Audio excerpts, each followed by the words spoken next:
Alright everyone, this is the one that I've been wanting to review so badly from the start, but I wanted to save this one for last because it is the best one. Yeah, he is a big boy. How's it hanging, everyone? Thanks for coming back to my channel, and today we are going to look at the last one in this series of small statuette figures. This is Shin Godzilla from the 2016 movie Shin Godzilla, and the first, no, I take that back. He is the second character in the Shin Japan Heroes universe to come out chronologically. Of course, the very first one was not Shin Eva, but Evangelion as a whole. Then in 2016 it was Shin Godzilla, and then 2022 was Shin Ultraman, and then just last year was Shin Kamen Rider. Look at that. That is amazing. I do have some paint gripes with this. As a whole, my figure matches the paint depicted on the box itself, but let's get going with the rest of the box. So on the side here is a great shot of Shin Godzilla. On the back, the group shot. And just like before with the other three figures, the ones that are not in the box are grayed out, and the one that's in the box here is the one with color. Alrighty, let's get Shin Godzilla out here and check out the figure. Okay, so this is the heaviest out of the four figures, well, compared to the rest of them, and he is the one that's going to be taking up most of the shelf space, like in terms of depth, since he has the full-on tail going on. Man, it's so hard to get this fully in frame without getting it too close to the camera. But in order to get those details, let's take a closer look at him. Focus camera, please. Please. There we go. So as you can see, he does have that purple color to him on the chest, up to the neck, including the mouth area, as well as the dorsal fins. Unfortunately, the purple stops right about here, and then since he does look like he's doing his atomic breath, quick tangent, all the stuff now for Godzilla involving the atomic breath, it's been renamed to Heat Ray. I'm never gonna get used to calling it that. It's straight up atomic breath. Anyways, tangent aside, so the paint stops right here, right when the tail starts. It should be going all the way here, on around, and all the way to the end tip of his tail. And the detail on this, like, you can still sort of see the... Come on, camera. Let's see if I can get this to focus.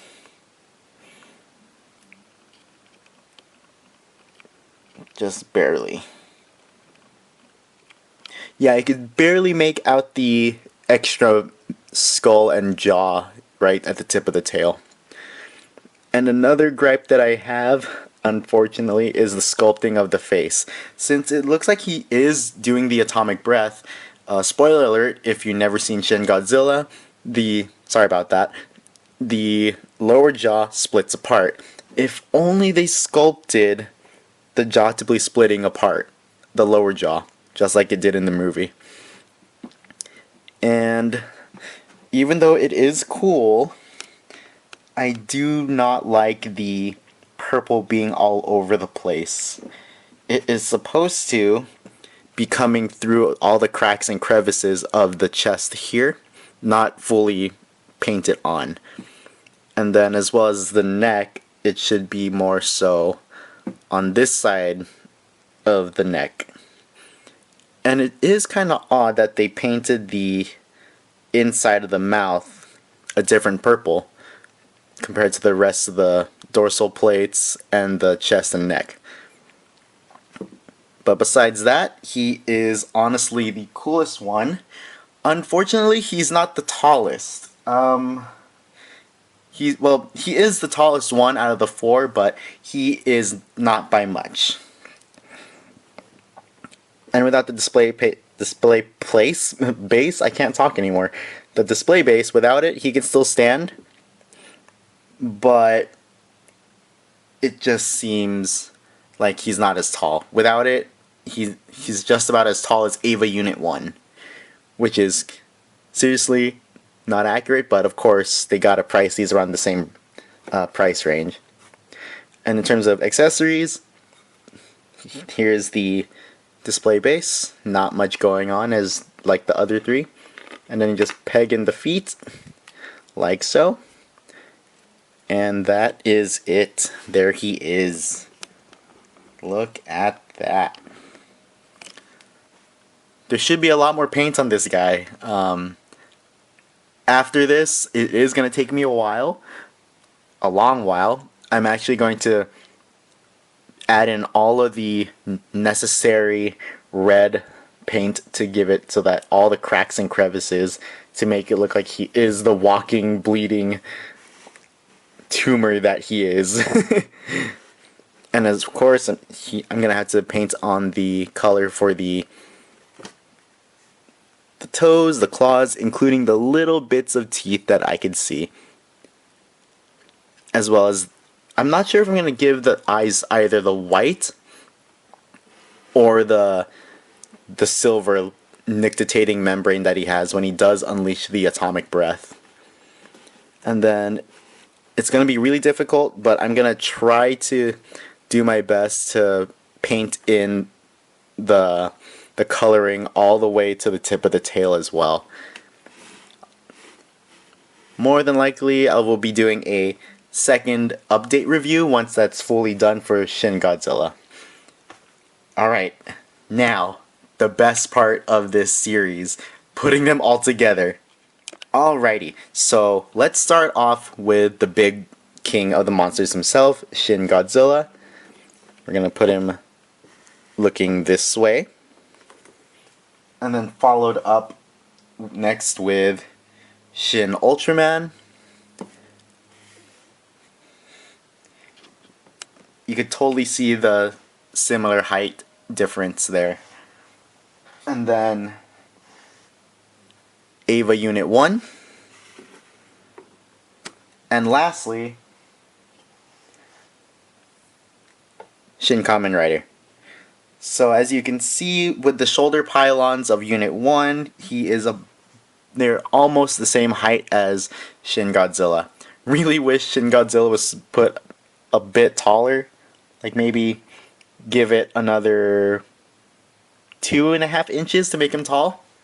Like I wouldn't have minded paying the extra amount of money just for a bigger figure to scale properly. But anyways, let's put them all together. Alrighty, so let's start with Shin Godzilla. So he'll be in the back, of course. And then next will be Shin Ultraman. He will go onto Shin Godzilla's right. Right there, like so. And then followed up with Ava Unit 1 to go right in front of him. And then lastly is Shin Kamen Rider. Now look at that. That is so darn cool.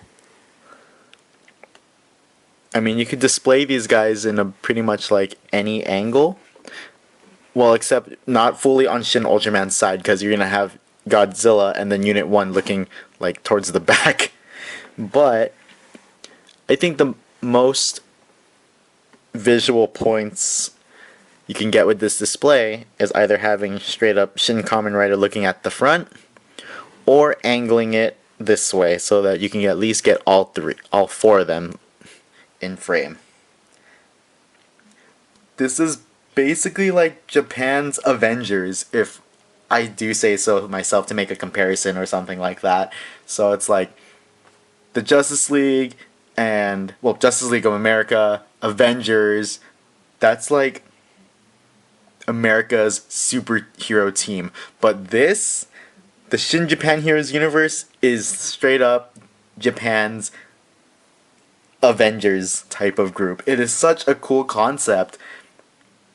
Well, except for the Shin Japan Universe Robo. I'm sorry, but that short film looked really, really cool until Godzilla split apart like the Dragon Zord. I'm like, what is this? It was so weird.